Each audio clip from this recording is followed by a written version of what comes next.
research that they've done at that shelves so no what I catch us a technocrats now or don't win say post harvest losses say hi Ghana. That's not me any news to me. It's any say post harvest losses say hi.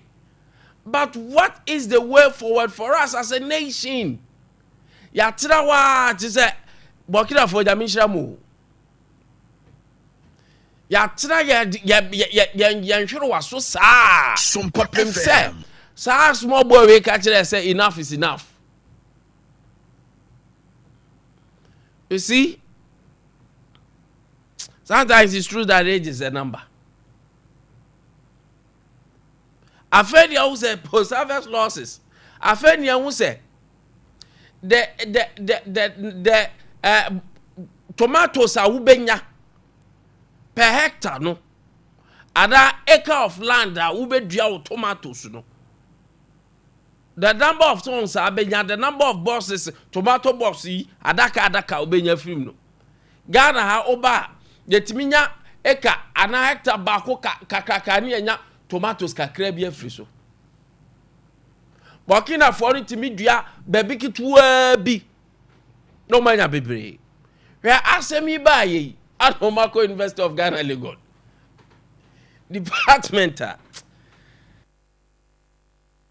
Department of Mono Area Agriculture so. The teacher omo work crop side no. Enti crop research in na ye wo already obey pa yes is go. Sa crop research institution ni ade yede. Hey me ultimate portfolio be ultimate office bi pa. And ask yourself say that's our office wait or there. That we have about some of these officers and ubuso say I don't know me I say where dey go fight Chevy. Me couple for Ghana Police Service. Over unit to be from special weapon and tactical unit. That's a Ghana weapon said about. Oh, no combat. Ghana say, oh, go for why? Yeah, be your FPU, you will wait. Aye! Have me say, young creative portfolio pa, and a young creative office. You will be a nyabi. Maza, it is not about the portfolio, it's not about the BBL. It's about the actions that we see on the grounds. Me say, ta F9 pa baye. Sa time you're a damper by the music. Tia won kramai wo pa musu yanyo me say na o ma mu fo mu mra krom na airport me damper by show boy ba do de ben nam 2 minutes bi ehu en Ghana for see o en kramai ya train omu en say on kramai ya train omu me wa na kakra bi de o ba bia ya adwumo dodo na wo cage ya sorry akomo modua na ye trainers ni omu atrainia ti trainers no bregu o mbe trainia ya fo bu ko ba bia there's agro that say omu ni omu di o to the share sana kama na ba obestill Gada obua a guide to you see our Poku catches over 400 secondary schools ye can say omba beji seedlings ni bi no so akwa kodua at least ombetim dia video mu okwa secondary schools ni bebre dia ya omuta boarding house no bebre omu land de gu eto ya mbutam se omu de ye de omu de twan so omba bia school ni bia kan ho ana land pa ko tie gu pa those days science master Dobi agric master Dobi say omejo mu nyina o ma mu nyina Dobi na yakra ye kakra bi wase honum ayi long house ono na ye bi afon bi wa kire ho oh everywhere kra students na bi kra timi dua buro but say nyina ye be jatum say agric phone lead na mom students ni nyina ye be dua because there be e ba ni apro ahye agric phone nko a aduane ba mu nyina na mbedi I think say the team no should be agric students ano mu lead omu nyina science fo ho omu nyina ye lidibo mu nyina mo kodobi ya ma Greek fo nko na ebedo obi abedobi na ye dua because e ba ya nyina na ebedi prisons wo ya kan na say na mami ba ya ono so ye so ye bibi kakra na nkra minim di akosi Mrs. Boniface oba no e na age say prison for na behwe omu ho entomu cha say prisons na mo land ni ade no mbe omo abepe land wo ba bi omo aduadua kakra say be a omo so sufficient obetima no eye aduane amomu da bia be hu ne nkofo ise blue white de dom ko don ko fuofum ye de bi don concrete ye bi don mortar sika no kra hu be bibisi mi asa ka say aban sorry aban sika odi momu no esa. But we have ways I bet my innovate I near my baby. Bargain for President Bado so there be prison for them go kwa. Young form no medo. There are ways I bet him there near my baby. Ultimate for me now mom go rotate them 2 days, 3 days, when baby the following 3 days. Sa batches obia may be.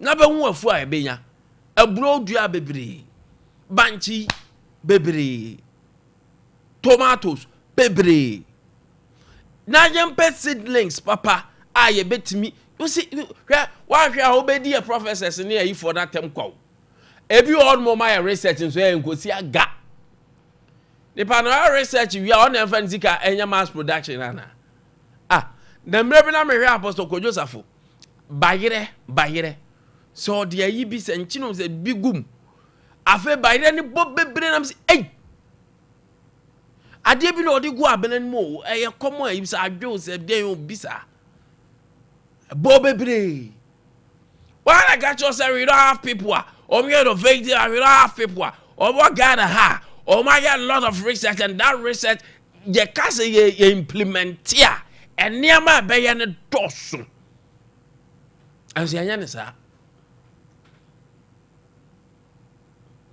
Honorable Minister Eric Opoku. Let's see the more kind for the current situation. No.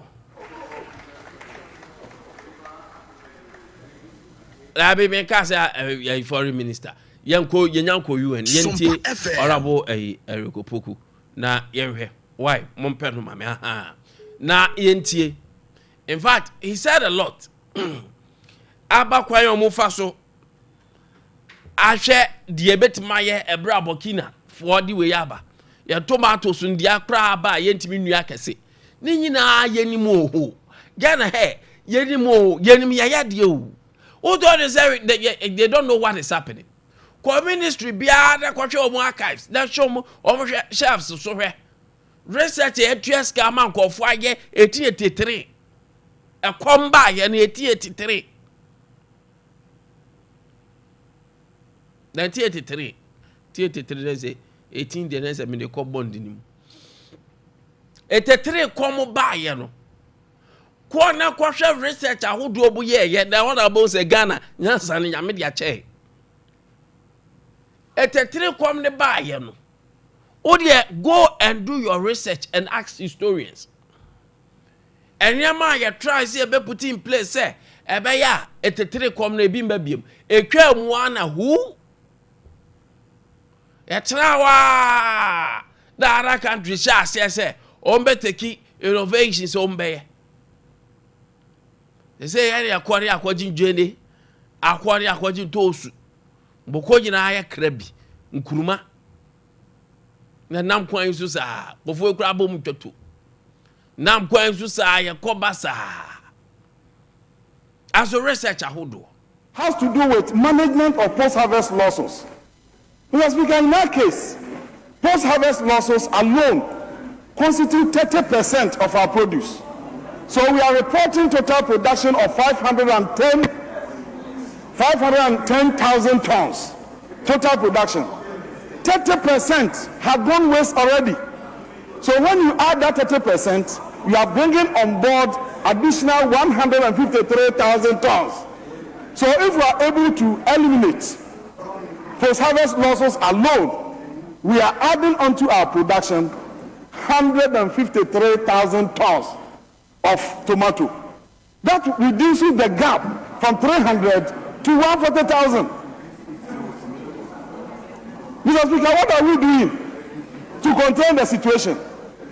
On assumption of office, after we have diagnosed the challenges, ascertained the root causes of the situation, we decided to launch a program called Vegetable Development Project, popularly known as Yaridia.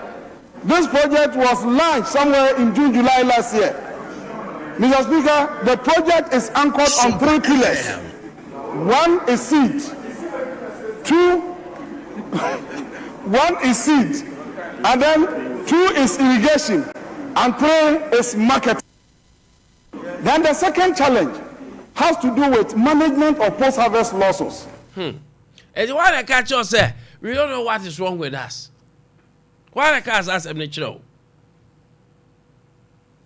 Why the catch you? Or the other one crack what challenges and that what was I say it's way the challenges are yatina one babesi samri. Sometimes what you some clan house or muram. You ask yourself, say, so way the Ghana challenges. Huh? Who? As a co-office work doctorate professorship near there, what do I tell Mukas die? Tanawa, ya wash, I am never going grain and fena, or for a tripping pins about time. You know, then they do Argentina. You don't call Brazil, Tim call Brazil, because you are sending a half in Aba. Brazil, nay, according to Quacus, you are sending a half in Eba. Because your sugar factory, I mean, anything. Hey, they are caught. You say, I quack, oh, your fat team B, on per diem. They are Chechalaba. The $4 are kufu the bag and escape the Atoya. The Adiomuko. So my quack open him dear. Sompa About the bois. FM. Sabe sugar factory Bekoso. When you hope, set taxpayers, at least a buying chrono, ye bibi. I fell to an idea Google groom. Come here. Debbie asa. You cry on Sate. Come see a cosa near babies. What is wrong with us? At times, we need to, move from the box that we are in. We have to move from that kind of box we are in. Arapa mamini komomra. Na many honorable akwesi Konadu, a member of parliament Menshia North. Minority arapa no kase. Anra meeting in Koswa. And you say, oh, majority for no say, Yama catches oh, chairperson catches oh, omuntimin to us. So there, yes, minority for no echo. If you rank in crane, and pay their proceeding nice muscle. Agua fe ade yanko so biem. Arabo arapay mache. Major so bruminia. Arabo de pop to say. Eradi adumo na na so. Oba ade adom yanso ya hoye pa. Ye de radias. Arabo wadaroma. We de enra. Enwoma sha ase ko so revelation ketenkete ba fe ye hu yan say meeting ense ya maso biem. Wadaroma ede ne man ko ba sa.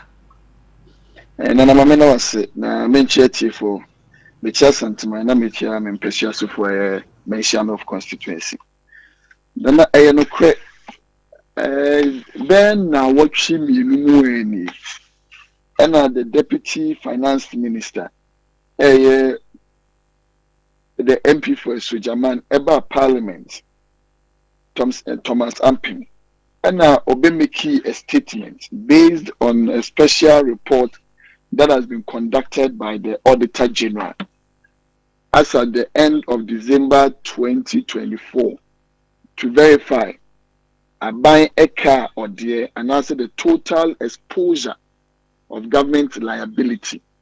The total exposure of government liability.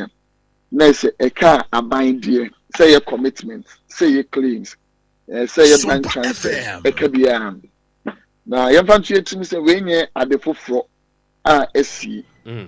His Excellency Nana Dankwa Akufo-Addo to take office in 2017. A similar exercise was carried out. The exercise was a buy number of a show who were car or mine na Uchia across the ministries, departments, and agencies. Into a buy be a bar and crime is no ye. Just that ye personal. One penny year, you know, Sabi, no one will be booming, not on my propaganda. He just kept those reports. 9 billion any of the brain no say ye carry the ye no na emu 5.1 or so billion na ye car we see tria. So Deputy Finance Minister no be in his statement no. Then we requested for where he is talking from. There be a all free. Then he made mention of a special audit that has been done. I mean say regular exercise. So we requested that Parliament you speak on record. And you must tender those records in. So he was made to tender the records now all can in. And the accompanying report from the Auditor General in respect of the special audit. It was tendered in, and then the Speaker then says, so, it is the Auditor General's report there. The parliamentary committee that is responsible for handling audited reports of this country, the Public Accounts Committee, and therefore, and I'm saying special audit report in it. Or my now watch me and son. Young fan Ninko Yen Pinsimu Ewo home. Na yen there be a no creno edda. Many are no be a home. Any crime before Sebeboa or my next session to drive policy. Yet me aye. It's just say, the kind of auditor general name Mushia. Anyone now more quiet, Jumane 2 audit firms. PricewaterhouseCoopers and Ernst and Young. She no mushia my yehuni. Omo terms of reference omo de kwaye adwuma because anybody boy ama say pinsin mu na yehunu tirimu pa ye de ye na wo asembusa bi a wo hu kwa befa so abusa ni nyano a e wo se eba ye wi ni na o se ne ekweku aduonu 55 ministries, departments, and agencies they were audited for their payable schedules. I was here from Nana Omoba. Yes, she ni na ma committee ni editu mu.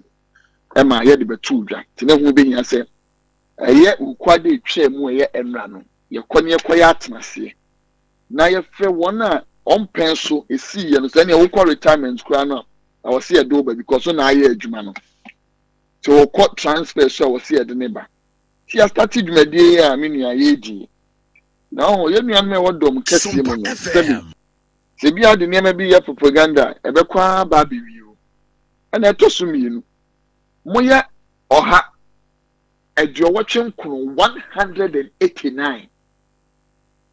So under any circumstances no, if you would want to have a quorum in the chamber by the excuse that they gave or maybe if you them was a parliament subcommittee public accounts and I feel say one is it that say because if you cannot marshal say 100 people in the chamber, now can you pay 89? Now 89 in quiet committee works and what do any idea? But this is a woman parliament committee in a judge more and sign the blue what me nipa maybe a 57 on your side as the majority. I think this is very awful. And one more minor teacher no kwani and one it's nipa 189 no omo he e dey adwuma no omo ye. We have to stop all parliamentary committee meetings before say you know NDC kwa betimi anya nipa ebu 57 to bring to the chamber and sign the tinya forum come. So mo motive ni na say they have to come and close the meeting so that they can drive their people to the chamber for us to go and do what they term as government business and get a quorum to do that. But ni na minia say no abeka omuma ye jai committee na adwuma ni nyina ye na ye ko chamber no aye niema be mienu pe ne ye mienu pe ye kwa vote and proceedings money at the which are routine we are you make statement money at the the next one that was value for money act ye we no the speaker had to suspend for 1 hour. It took 3 hours and some yet me as back about illegal education bill. So obviously tells you say you don't have a business to do, you don't have your numbers, you don't want the committees of parliament also to work. Then the Nipa 189 na Ghana to Abadima wunya super majority also a BC dano. What are you using the numbers for? To obstruct parliamentary work and at the same time to obstruct government business. I think it's very unfortunate what happened yesterday. Honorable Kobasa na Obi Beka said, so what happens again? Ombeba biem and I didn't busy. The basically said you would have to reschedule the meeting again, which is going to cost us so much in terms of time and even attendees na you invite you. Nkwantabisa. Obi agya na adwuma nyina, yes, it is a responsibility that the person must carry. Accountability sake because on in the idea adwuma ne share ne nsa no way. It is a bibi nko yi a na e fra busa. But you see, you do not have to unnecessarily also put people through stress on the basis of saying, won't mean you fear you. I know I show video ni pa out me say emra chakas and they were worried. Don't show more dimin and more reaction. Yeah. Meaning a sanity because you see, you are just putting them through stress. One, the person would have to leave everything that the person is doing. And they are a cartoon and famemu say sika de say bia akọ ache no wonama sabi no obi de say tene wo so papa you kwa ne kwayed mo yem but akwanya beba mo ayi ho ano a na bia Ghana for so hu so e bia wan anya bone emoni ade a ye ba ye say ye nuan ma wodom kasie mu no majority the NDC say omu nuan mo ma parliament for us to form quorum ntino ye nya adwuma bia ye yi na nemra chamber before say they can get 57 people. 57 in the crown. See, at the end, heading now, grab a cow more. Sabi, they will not even get the opportunity of forming a quorum. I see. Oh, they are demotivated, demoralized, and to understand coming to parliament on the side of the majority in the crown. And I are chopa. And I think it's very wrong. Minya, let me tell you. On Tuesday, when we went to Parliament had to suspend because we did not have a quorum. Quorum in Chelsea, Padudwa, you said the Bayana, a chamber near. And Parliament had to start at 10, but we delayed that so the timer. Yes, they had to come and call their members, you know, before we had quorum. When you aka and then now you're quite with GM Easter Busumin. The government has business also running, which has to be run by the majority because they are in government. It is numbers 189. Now we 130 craba parliament. Even if the majority and the minority leadership on parliament, it should form a quorum. Meaning America 130 on their side no. Only so we now over 69. Members of parliament on their side as Oma Makrana, Nipa 130 aba. Yaya pencil. And then 8 parliament, near 137. No, near 137. But we make sure we constantly form quorum to do business. How much more 189? And yet we suspend the parliament because we don't have a quorum. Yet we stop parliamentary committee meetings because we don't have a quorum for you to come to the chamber before we are able to form a quorum. They are demotivated. Because for some of them, I think their majority leadership and even the government don't recognize them somewhat or common members of parliament because they have in excess of which they don't actually need them for actual business. So into almost who say, "Hey, I'm trying them it's about passing your budget and going to your ministries to spend and the executive spending at the expense of the legislature. Yen ya fight ya mama ba abema former government." But they feel say they are not being looked after because always saying you're so sincere koso. Near them one hour bontene money a day. No but they would have to be defending it. They feel say it is not worth for them. Because over far by a juma and they rose contract ebro oha. Now I'm far ma bontena mo be a hubi. Then once you have any panmo kuku so sauce in the any second and no omodia gua paso mo. Their members feel like say it is not worth for them to be defending them, and therefore they will not even show up in parliament. And that is the problem we are facing here. Parliamentary business. there be an like behind because the members of the majority in this no. Omoma emiye adwuma. Honorable, so when you say me go back as a one and by pointy accusing fingers. Did you na afraid ya baby cheche mu a obesori akọ? Central America say, amemu nye propaganda.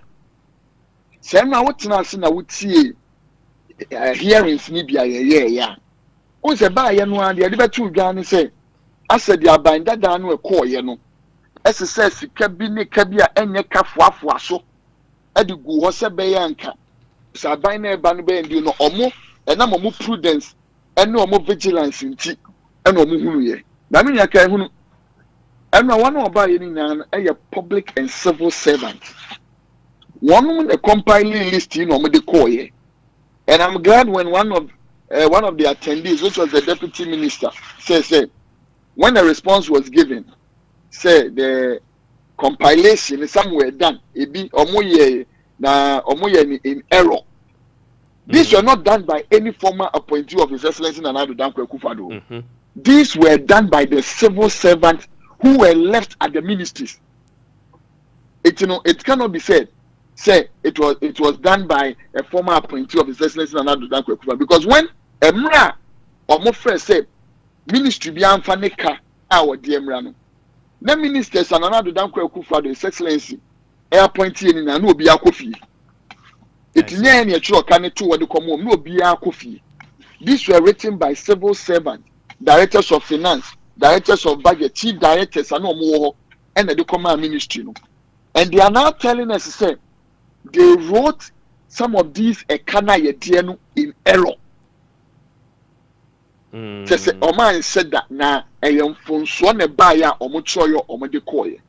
the problem we have with this, they say, one way you people say, oh, yeah, you tend to be defending this. Meaning, what we must all bear in mind, they say, we must not shield people who are doing legitimate business that are or minor. We are not buying our form of civil servants and public servants, no, and yet are buying our form of they are being employed by the state, so they should not hide under the cloth of political defenses. Or parties will rise up and be defending because error, and they be committing these errors in the name of mistakes. Then we'll be defending it. No, I think that is wrong. We should let them face it because they are responsible for the work that they've done. And I'm going for buy no. Moment they buy propaganda. Oh, na home kiama keka we ka bind that down kiama keka. After mobile na mu say one hour year no a civil servant. 1 more year and we or my man say a mistake. 1 more year no. If you have from no mabetron or money year no na bind that down appointee no. Afi no so atwetweremo. Mama me nka ho asem a mo say ye ni korum e wo chamber munya me yenko e mo ne ade. Minia we are resolute as people who are safeguard and custodians of this country's conscience as the new patriotic party. Ye beya famudie bia e beboa mo man ne titre ne nkanko ne agira brand. She said the film and penny that akofo so e ba His Excellency Nana Ado Akufo-Addo so no. Yetimi aya mo man ne gina no. Ye bekoso aya ma gina. Ye niam domba they would enjoy the benefits of the sweat of what our government have always done. Ye brani amani hunu.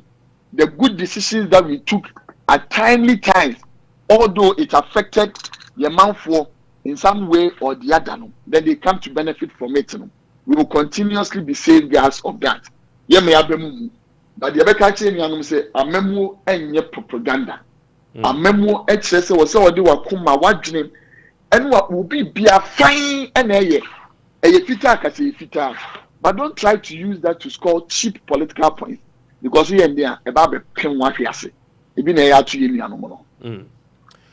Alaba asaba wako na only there kase with the motion our gold board no majority is running away from it. And then a CNTL only the kasa. Minia ye wo man mu ha enna NDC amanyuku ba bemu in the year 2025. Oban Robeti adwumekwa efe ni gold board. And a man monopoly power. You can monopoly power edwadie bia no a ewo gold ho ono nko a na eye ono na eton akoton obi anton bi wo baabia obi ntimi nto bi wo baabia sabi Nana Nkwantabisa se ya wo hoyi yeso nko a na woton nsuo obi anton nsuo ni bi nka ho Ghana ha Nana Nkwantabisa so ye de aduma se hye wonsa na ye adwuma eye adehiade a ewiase obi ehia bia na Ghana nyia ehia bi na ukoto na ukoton na oboka na sabi osefata ukofie kwa omakwa za papa na de suban ni Gold Board has monopoly over the sale of gold in this country and even outside this country. But you who say, I feel just around September, a bobu suminimuno. If you January a bobu suminimuno, your dear man say Omunsano, Omuboka $241 million. A yaka. What to gold a cotton boka. Sompa After you say him say. Omoba bemuno na gold bo nam 2,700 gold bo ni pagya ni mu odwama so akodu 5,100 na oboka no problem ebeya de ncheche wo omone Bank of Ghana entem obi ahunu so begya tum se eka we de me Bank of Ghana na mabom eje ana Gold Board na eje no problem anya ka chense moma ye hunu kwan ya ye fa so as oman ye boka 241 million na kwanya bi wo hone yesehye ne ye de mamo because mode Gold Board Act eba no mode bawa ahoprepre kwan so mode ba under certificate of agency ye de da kope na mu pia because of your numbers enti am potre wa bi ba emra ne hyehyɛ ne mu won tempen so enti ama omode ye adwuman na emu omoboka momra ne nya ye nsi nkunya na ye hunu kwan befa so ye de beye we kaya asma ye bone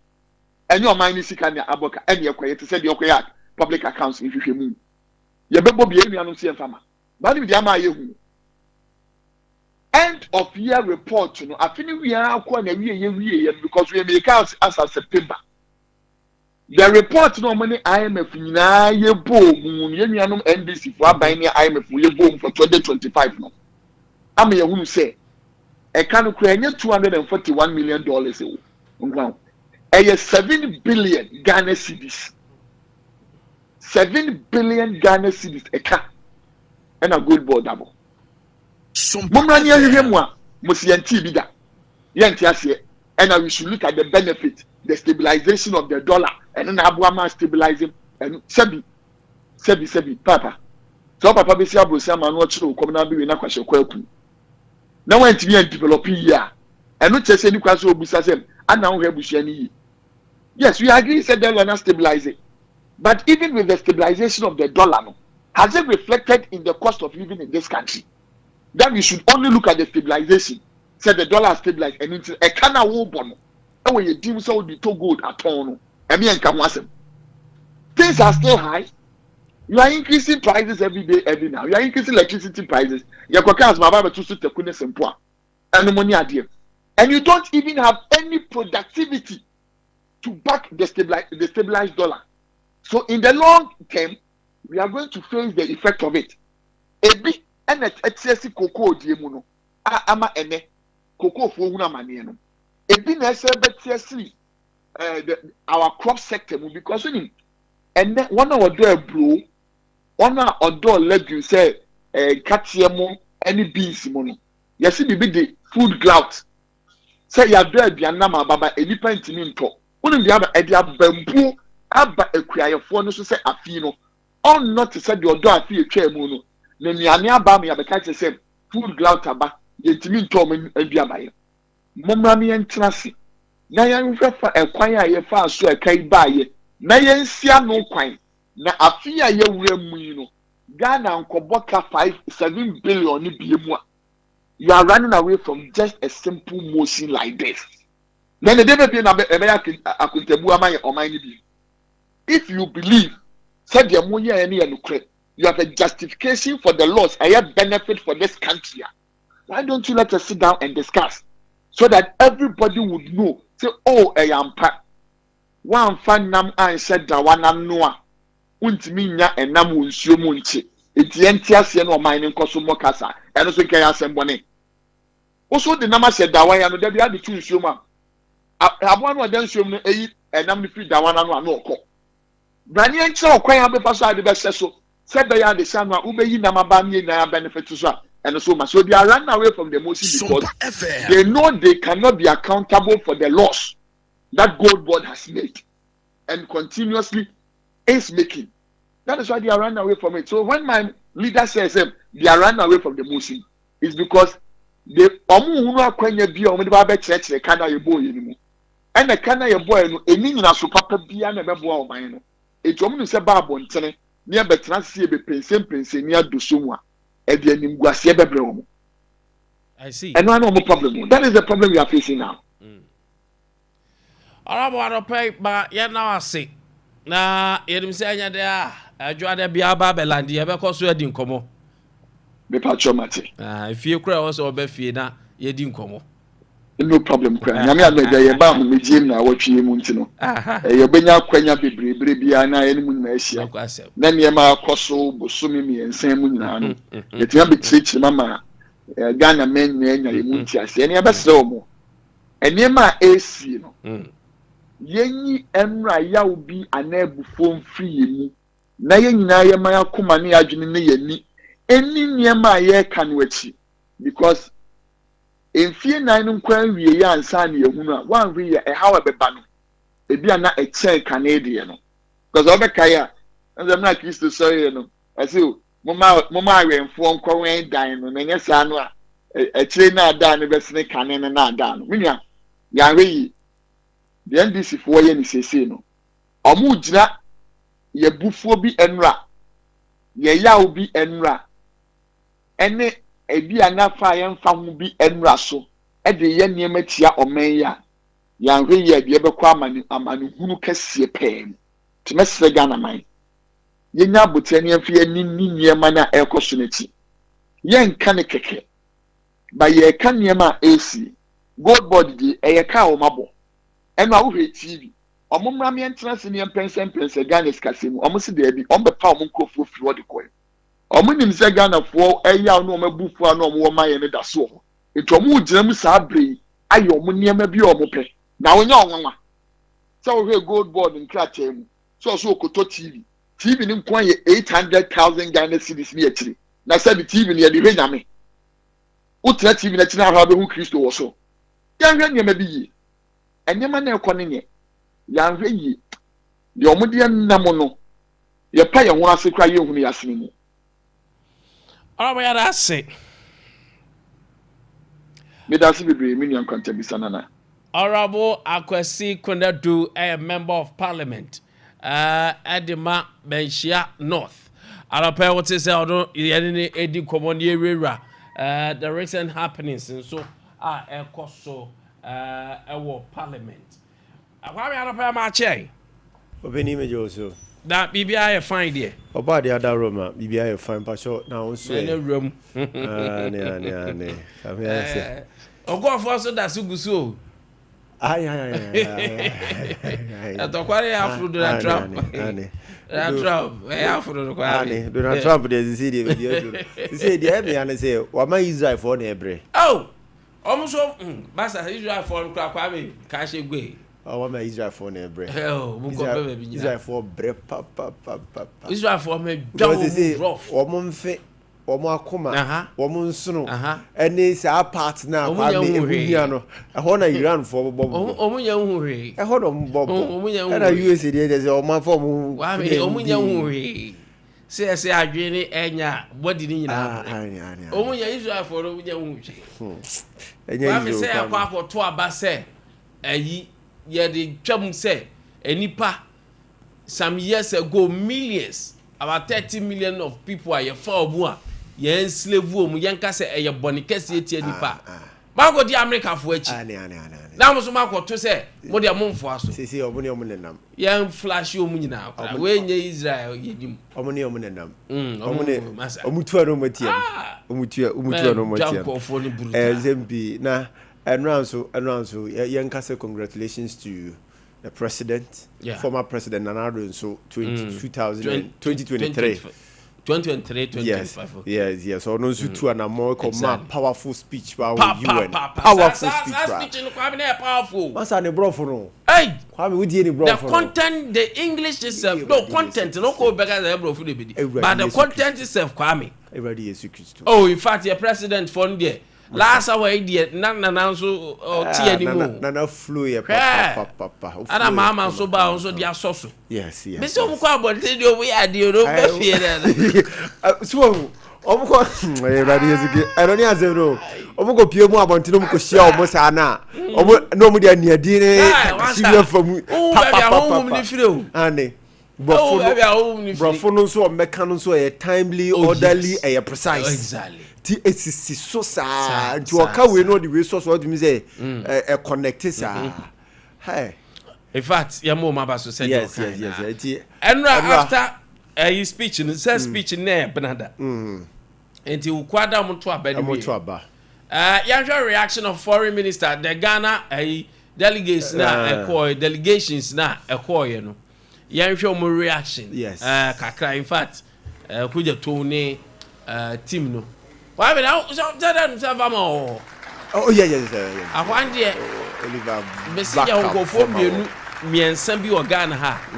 Who normal subhana but oh my baby. Massa.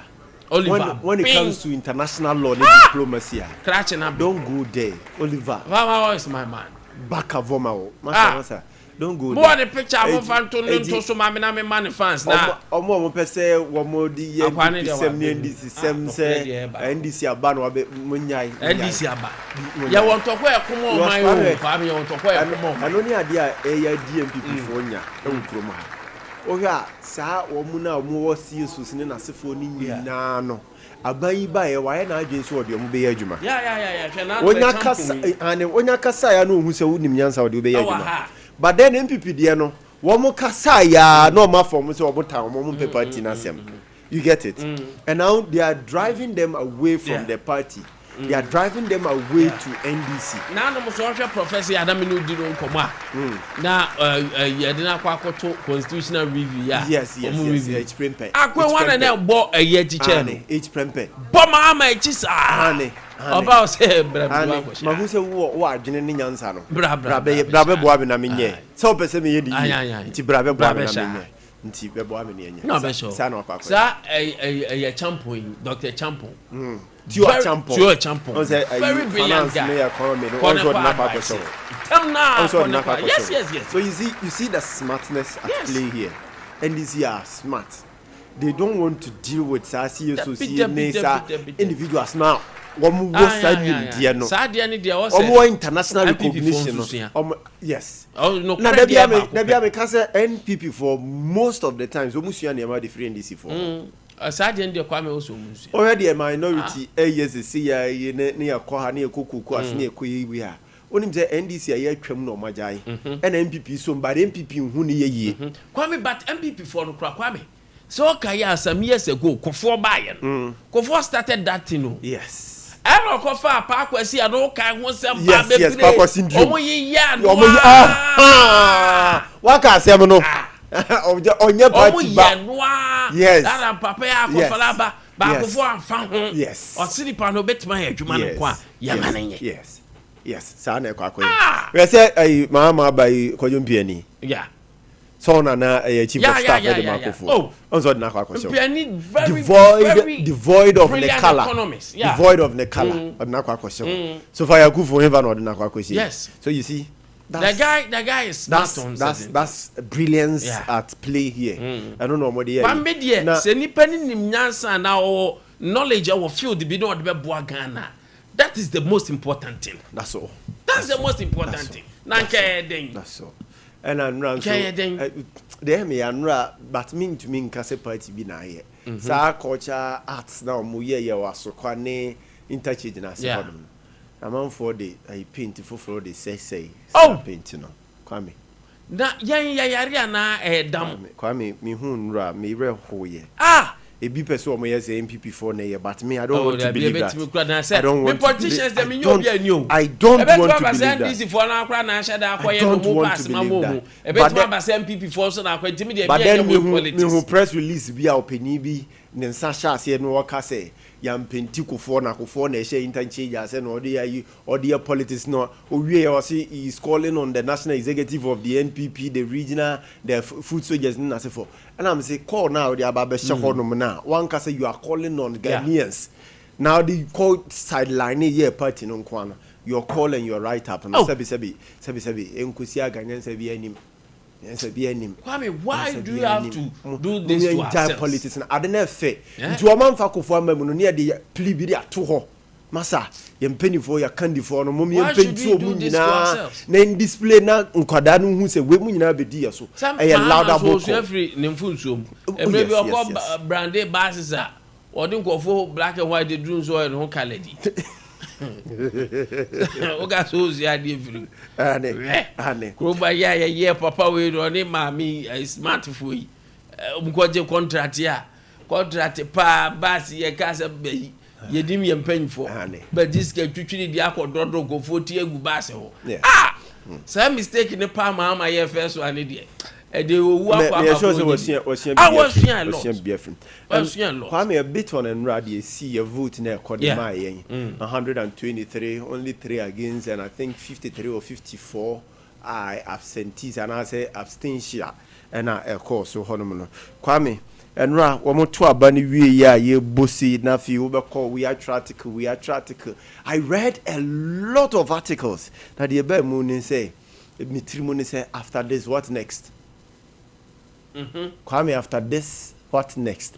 Because what I know is say Christian Castle Honumana na yechio mode koshe ho nipa 120 na 60 shaha na Kwame te say so ha si na ya to aduani firi ho na ba be to fom say boom no mo pie no mo pre ho o mu didi wi anchen ba bi ho ano o mo ye bidia mo junso o mo ne na be o mo hye ho 6 months and sana ship no ba bia okwa be 3 months and sana was return aba ne na sefo aye di sankofo nyina di femu Kwame with the help of I am saying this authoritatively Kwame, I'm borrowing your word authoritatively say with the help of your kings no more your him for no more na wo mo chi safo yi eto mo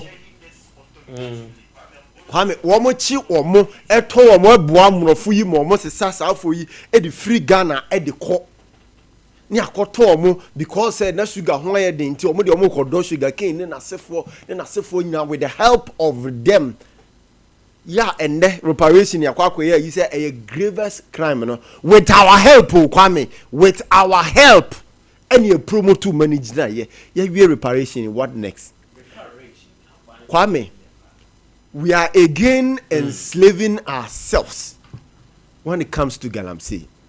Why am I saying this, Kwame? And the Galano, Semrofono, Womba, any moment, I say, Yakrani, a Koswomoba. Tese de na ye nananom omuko soa wo mu de ba na wo machi ememma ni mmemu anu mu no matom amomo no ye nkura na de omo eba ye omo ba na aba be kire omo nsase na ya gisika because ye benya sika de afrim. Are we going to some years to come again? Akoko kase Galamsey was the gravest crime to Ghanaians or Africans are now with our help now. Said the echoes you are now saying and I ye bekan watching a bit. Because said your mobile or mochichi de kono, we didn't show any resistance. Ye boa and ye chi ye nia ye hon, and ye ton ye nia ye hon, and I na nanum binumunya sika di free mu and ye do omo koye.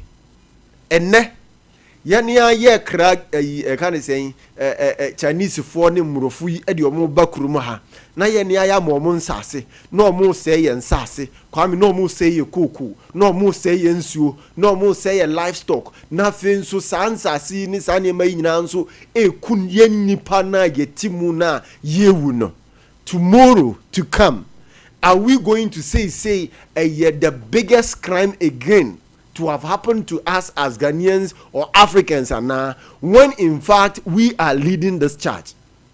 I'm not saying we shouldn't mind. I'm not saying my Galamsey, but we should do it responsibly. Africans, we like complaining too much. And then you say and toast. Burkina Faso for banning export of tomatoes to other countries like Ghana, Akayen. Akayen no. Kwan ben ye befaso. Na ye ne betumi a produce ye toast. Na toast no ye nya bia di. Toast no ye nya bia process. Toast no ye nya bia ton anya sika amana ba ye economy no mo. Now the toast we are thinking of to be able to produce in our country, we are destroying our lands. Ye kasa nyina ne e kan defa irrigation. The nsuo no so a ye de be ye irrigation. Na so ye de awata ye ntos yi ne ye product yi ne na sefo no Kwame eno so ye say no ye sense as say nsuo. Let's ask ourselves, say, if we agree to go into production of tomatoes, onion, ne de kika ho a asase na ye say no hefa ne ye be kwa akonya asase. Ensuo na ye say no hefa ne ye be kwa akonya nsuo biem. Ne they produce all of these things. We are killing ourselves and we are enslaving ourselves. Na Kwame we ye prisons no said ye ne akwakoye. Emrofo na ba be kire ye nkwan ye fa so chi nipa tum. But wo ko pio mo prisons a he said ye hoye clean na e ho nso e ye kama. But wo ba ye ha ye bo mo pie so no mo shekef bi mu no mo ne no mo dwunso no mo dem no mo nya infections no mo nya chicken pox ahodo no mo tim te said ye slave times na etwa mu na nkofo yi ebefa ye nkofo yi e de omukọ US na ukopie mu baby Virgin Islands, St. Thomas, St. John's ne St. Croix Ronum ye 1672, 1718, 1733 no mo di yes sa prison life no eno na ne yetim yensua bibia mfamfiri mu okoye prisons are airtime but okoye mo prisons are airfare nti omo ba no mo abekire ya de aye bone na ye yafa ni agiatum ni ya ni de akuye ho ni de adi ya ho bone no mo makwa akwese omo nsa no dani omo nsa no mo aye in kama.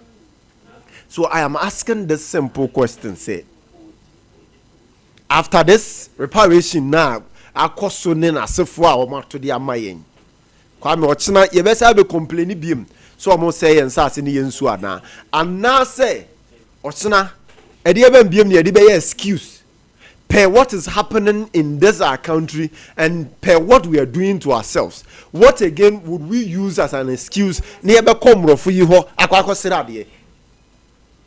Because we are not making any plans, we are not making any move. Say yes, a son nioma, ye done nioma, ye prepare the tomorrow. Say besi ye ediamanchirima. We are not doing that.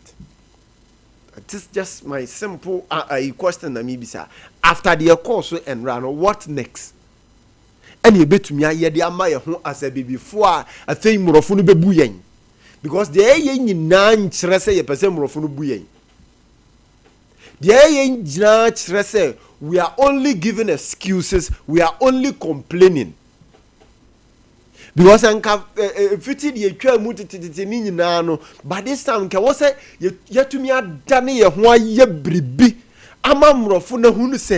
aside all the pain, aside all the slavery, now this is us, Africans. We are still strong, we are still united, we are still leading the world.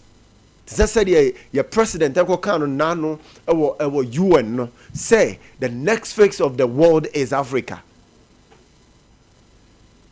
Are we doing same? Ye tu ana mo bi e kire sam pa the next phase of the world is Africa. And I say said ye hu said ye say yensu yi said ye say yensasi said ye say ye koko ne ye niema huduo pi. Are we really the next phase of the world? And are we indeed there? What at all shows say, Ochina no Africa for ye dear. What are we putting in place? What are some of the measures we are putting in place? What are some of the solutions we are giving to the problems of tomorrow? What are some of the decisions we are making? Ebema mrofono asuro yen, ebema mrofono abu yen, ebema mrofono hunu se ampa yen sheda nya bi before saa na mmom ye ya bi before nyankopon ahira ye no de niema hodo pi adom yen deɛ bɛ neɛ yɛ bɛma mmorɔfo no hunu sɛ they depend on us for their survival, what it is at all that we are doing. Deɛ bɛ neɛ yɛ pa ma mmorɔfo no hunu sɛ without us Africans wɔn mu nni hɔ.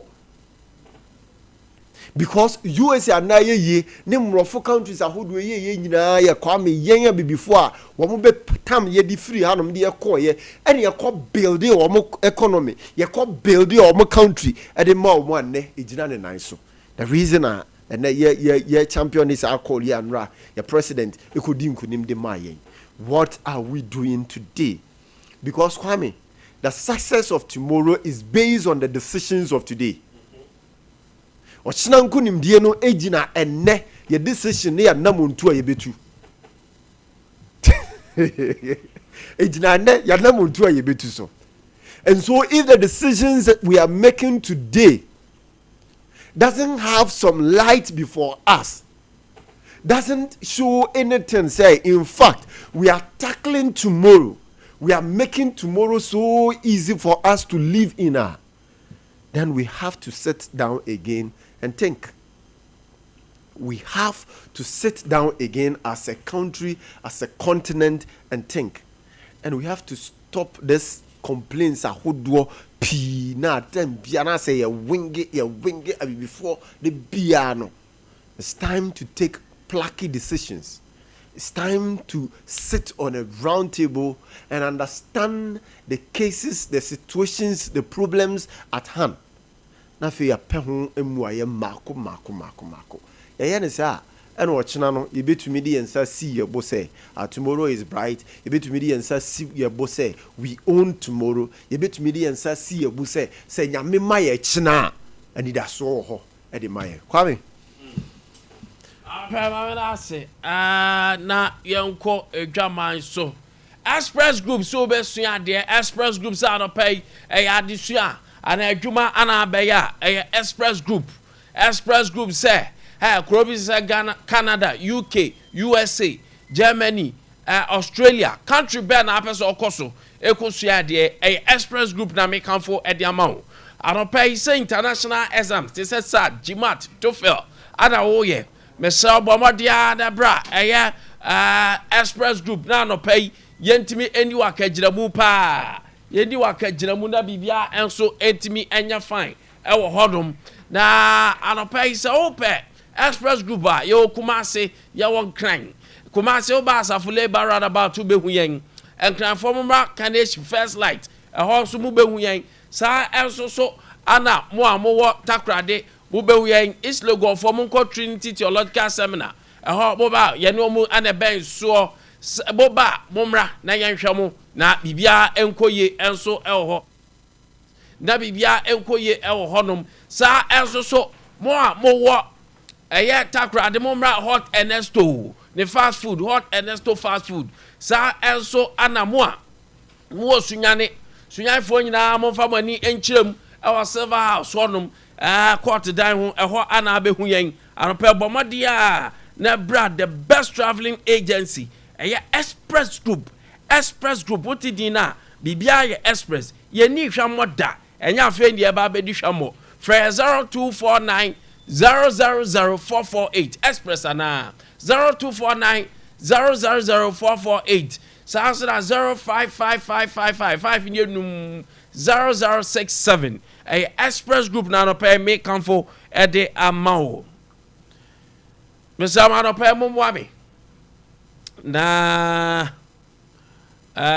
ababa wa biaira Mr. momwami pa momwami why na akwada no Kevin hwe the picture na mami wadi be 21 years na akwada no call abonten ontimi meduru fie oye tuntum pa tuntum enti hu akwada wase wanya 21 years one ohoni mfie ne body nsha dance but wadi 21 ontimi nkasa papa tudi hu na meso bomodin a oye tuntum pa papa ibi tuntum pa mesamo amomo amina enhwehwe no wati ofrifie no hye atade green a straight dress ahaban mu no bi na ehye no a straight dress mesra mo mo ame wate na awofo na ni ayon totontoto sa na ontimi nkasa yi tonso aboso no wo mesra mo a wow betin nka bia o de for 0242 553543 0242 553543 ana o de for Sompa lines na kasa wa hu no ye beda wase pa ofrefie nanom kwase da anwumre 22nd na onyama afie. In fact abusuafo na very worried and ya wada oba pie pa na akwada ne nhye ntimi nkasa yi na mesra mo amomo ai wate na yehu akwada no na nyame be hira mo nyina ye ntim ye friend Hikma Fuseini wodi ohu akura tuntum bi onenam wamfichiri hodoma na wama yaso ate arapa 21st clinic ana sciatica expert 21st clinic hwe Ade Abia nemom eba sciatica dia o de expert usisi achi woto ase twen saa be kan na ese wa sciatica no symptoms e cho say yade kese nam kwanso ti so we ya no na ne expert ndi enko ba bia na no obi so okọ ne de candle ne nam na chi brade odi made na akasa ko 21st nf no 21st for the Ade Abia musa na emom eba ba bi na ye expert bi o so we expert wa we expert sciatica de utu mu 21st enti bomode ya na fa ne bra na yenhwe no na behwe se de amanfo oba omusi ye na so mu kom ho atomu na kakra sciatica entu ase etenyu en kakra na nyame adom ye be manage na bana kokra enti bra sciatica expert 21st clinic kuma ase ya ho sanso na obo ase akra kuma ase de na wo hwan overseas Sompa FM Sompa TV was no more from yani afa radio ne ben so obo ase so cancel cortes do Accra or do market sunyan teaching hospital and kransafo yes so obo techman momra techman GN bank dan that the nim 0249311311 0249311311 0540311311 unya fra baby e ben ho ye be mu akọ arapay Roman father na dro no arapay dro ni adro ni de wadoma ho atọ Roman father na dro na etu namness etiti wo na hwan yo tititi stroke na ha honam ye oya wo ha na hwan yo bete weakness and as body pains pressure and also diabetes ana yade akwanko bi e wo so no bra ode yenim se nyamesa wom wono numa dro na nonum bia enem build your system no and build the immune system no na nyama entimi ko tese Roman father drone de yade bia no ma entimi bua nyamensa ewo mu ankasa ode nonum bi ayese titi odido nonum bi na esa ho yade a 0247919122 0247919122 and 0552668517 anope mamenchia Gerard food and drugs una on PR Gerard yaw anope very good morning to you na mo bechia bo pay de bo be de rezo pesi adu de boy bo akura anope RSYD Novigi Studios ana se brag o streami o ye movie o pe studio adu be movie na kama anope oba RSYD Novigi Studios state of the art equipment state of the art facility bibia de dada kwam ha ba bibia o ye streaming o ye podcast o ye movie o de friend na ye me shoot no kama Ghana ha ba bia be free bia beba ya on crime mala ma bia say first Kokoko street 057 471 5778 057 471 5778 and 0303974822 0303974822 na your cameras nani da honti amanfo agiatum. Come, let's create something together. Aropeta go about Mr. and capsules. Ose me man your man kreke go down. What be ma what dey make yan say man your man kreke go down. Impotence dey be go animasio. Yeah, ya dey impotence. Be ma pa o na o. Dey ma ya be ma ye no. Na be ma ni ho bi waso be hye. Na say be ma oni atenka na oba oni atenka. Hey, eno so ehu.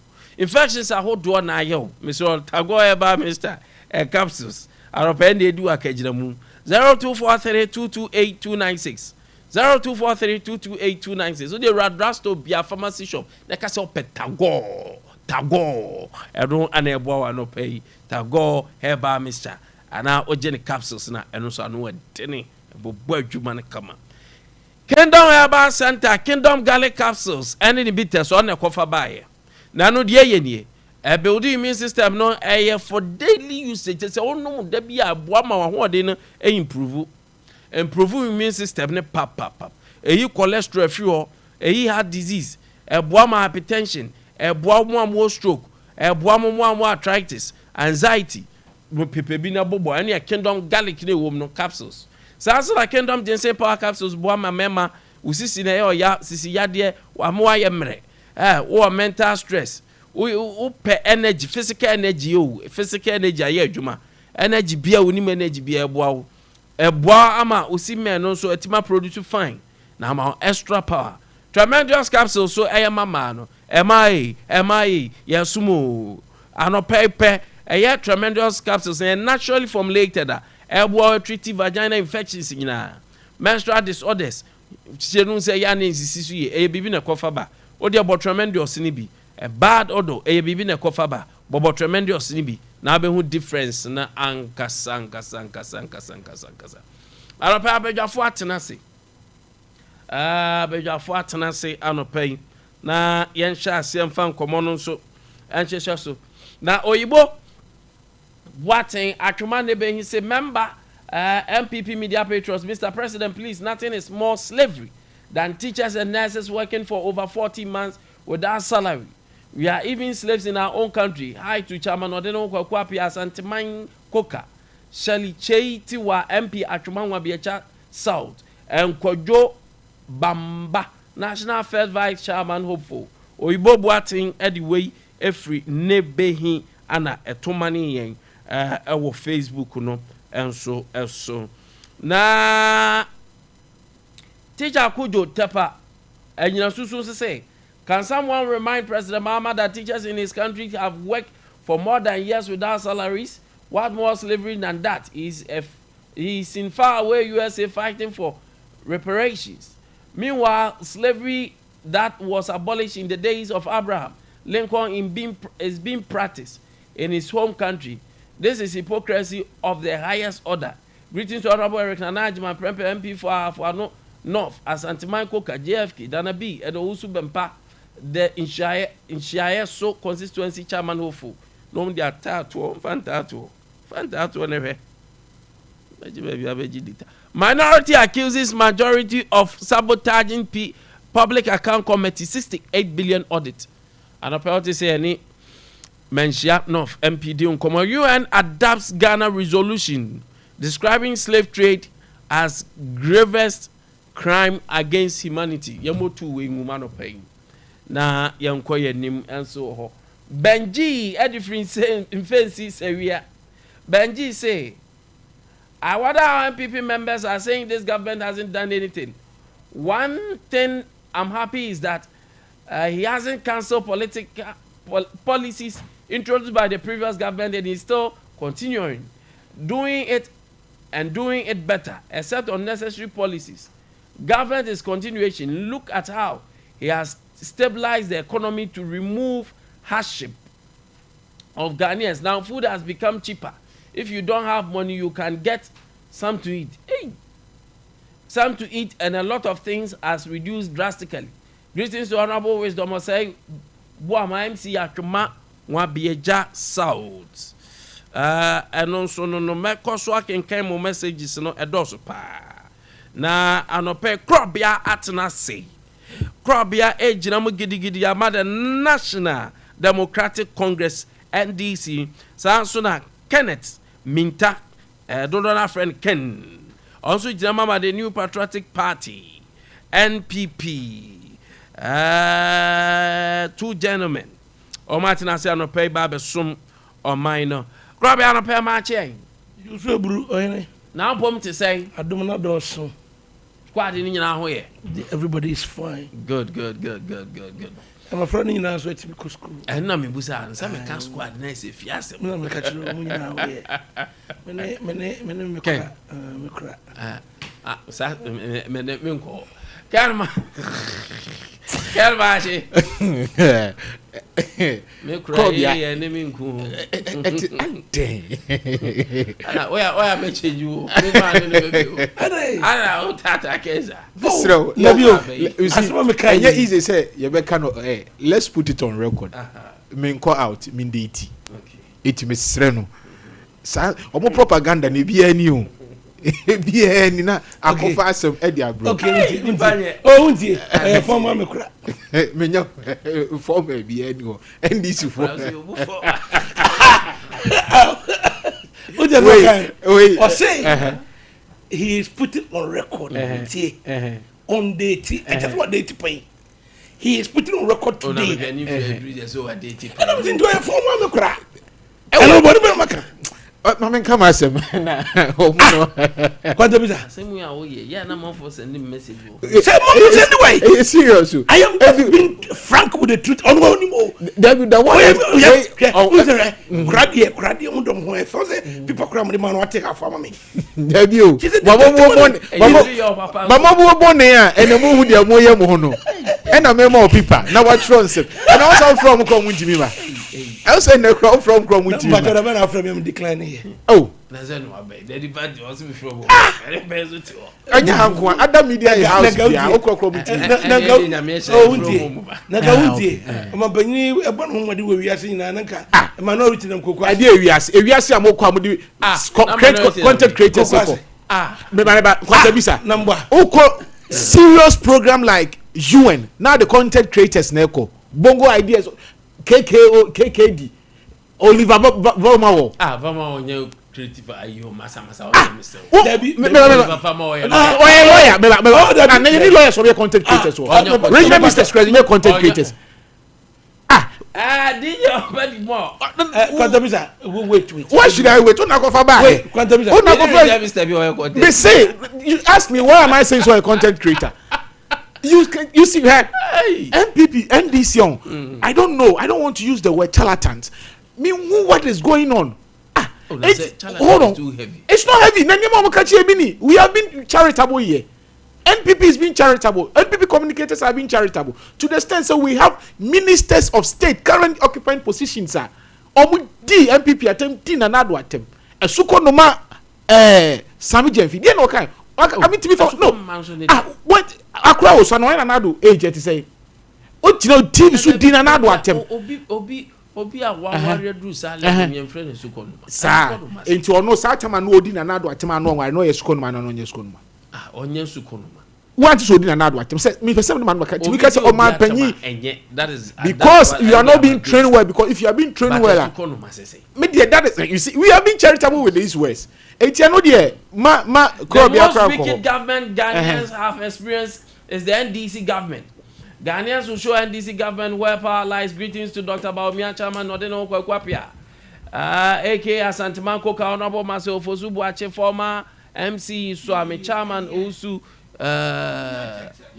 Onchia Obeji di odi beto data wase onye bi da ejuma we wonchia no me say o chero bi no ko se baba hey but my channel na kwesi because we contest bet I say like it's indirectly wired watch ya no me ka tia ni nyo e bia so e menu ya me ka se me ni dia bro tia me e ko ni bia but me can say sometimes too it distracts what you say and catch us messages na mende I say also need there no anyway I'm a servant anyway let's make progress okay all right yeah chance here with minority I'm not I think say unique crappy discussion was going on I feel who ya say the chairperson say honorable or say omuntimi continue adeya majority na ese omu parliament to form a quorum no want me and for me quorum parliament intimi entenase until they have to move until communal no mudin na an abrupt end in term with emergency land and see hon. People are very worried. That was time where they were getting the details of things. And majority raises said, "Sikediebia kosunyo maybe imbalance." A fair Ghanaian say, "Nyanti ase na mugu agron." Well, let me seize the opportunity once again. I'm in chair, my regional chairman. Sabu, Omada Roma, and I any opportunity. Yaba affiliation, yeah, politics, kakra. Until regional chairman, Augustus Andrews, Michiao, regional executives na afi abeto aba enti there. Me fa kwanya iso aka say ebre no dura. Eye NDC esia hene ne eto ahene for omo enkai se omo be retain the indefatigable regional chairman Augustus Andrews. A common name NDC. Now saying because you read a survey from Global Info Analytics. Now that didn't please make my studio, then we would dissect the findings. What is what I say?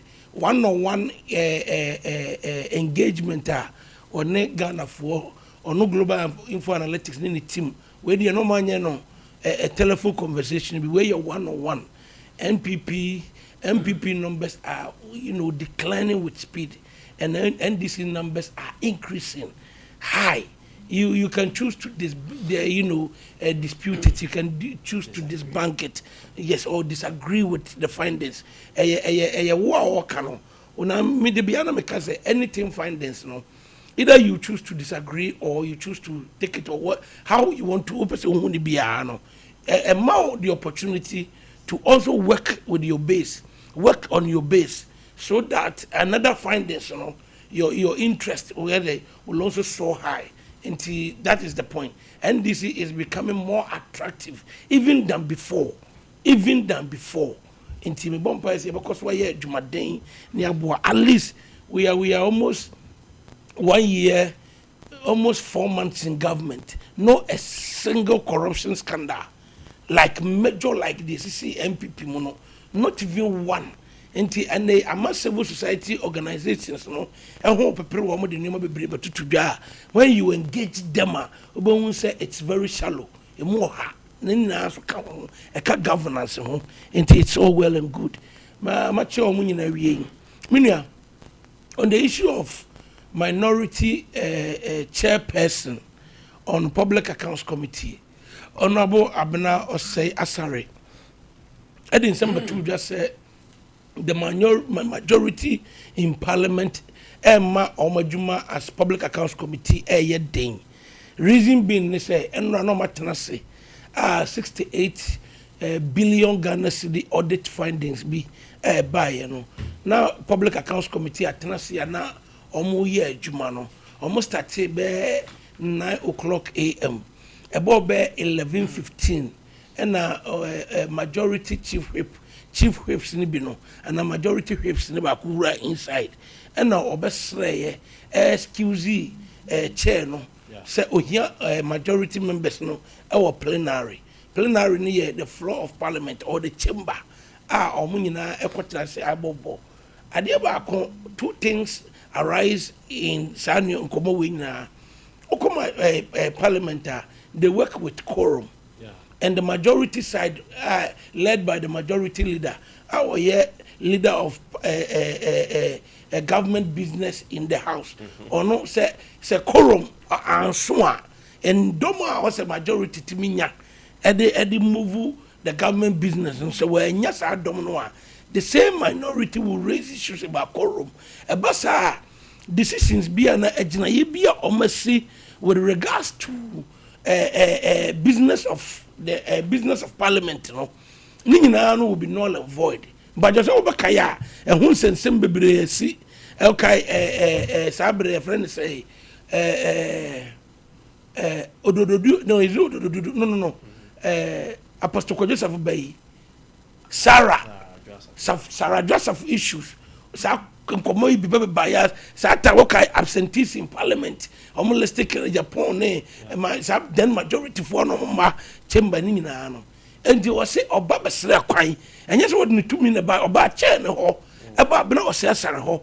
Nelson the Fiamapo responded, Cassie there be any no correct. Oh, can as if I said, a Juma Moyan yen majority in Pesamo Baye. They be at the ever be a Yanamuna yen together. But we no workload, no plenary, no a dozen, no numbers, no so and so to start business. nti ba say majority for ni nyina wo ho na bia be 15 bi akọ public accounts committee business will continue as usual be na numbers ne so na ensem na wo plenary no so no edosu enough say also mo tenase no mo ye adwuma na bre bia na crash sabesi bia no there is what they call a reschedule of a meeting and you know say even before say omo betenase no ma reschedule say Eko crashes after Friday, that is tomorrow. Even Saturday, the Public Accounts Committee can choose to set. And to say after Friday, Munina Mbetenase, now Public Accounts Committee, our majority, and so what the interest was one. Or Munina Banamatu conversation. So now MPP is devising a strategy. Me who say a worrisome to our governance. And they say, at the Kitikati they just want to trumpet it. Now I said, Bibi Kakrakabiyesi. I said, meanwhile, there has been a lay down, consensus. Say, committee settings, and plenary business of the day. A crashia, ye a domini be at the back. Na ya reschedule meeting, no, no correct. Na oma ye drum fin baby. Now, and come on say, a basan of Basra Ukraino, more ample time. Abno says, say, they have a limited time to complete their report, to complete their, audit. Now, I submit a report. And now, the firm is saying that you have ample time to do that particular work, even after Friday, that is tomorrow.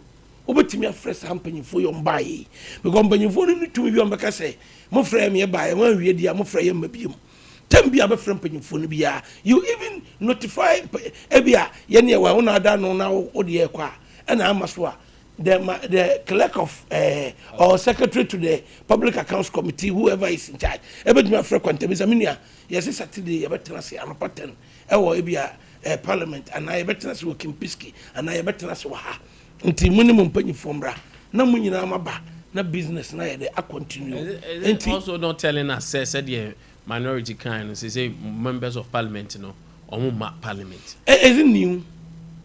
Is it new? But is it good? It's not good, but it's new. Point nya quorum or and parliament me say is it new? Unse aban bia wo party bia wo aban mu a majority no a lot of work to do.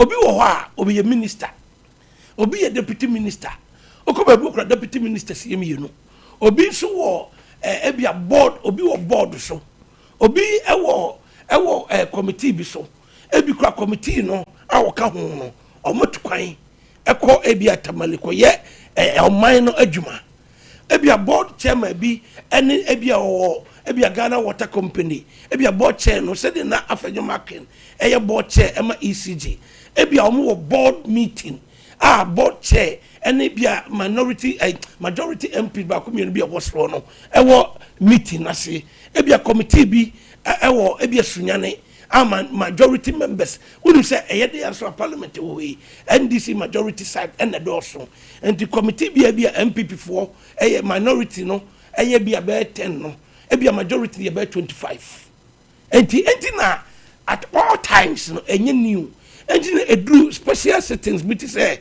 ebia yet to about parliament you need numbers whip no majority chief whip no etimi ehwepe all the members we minister we dey we member of parliament or ship me online say we are voting on this critical issue and we minister we board member we dey yo make sure you are in parliament.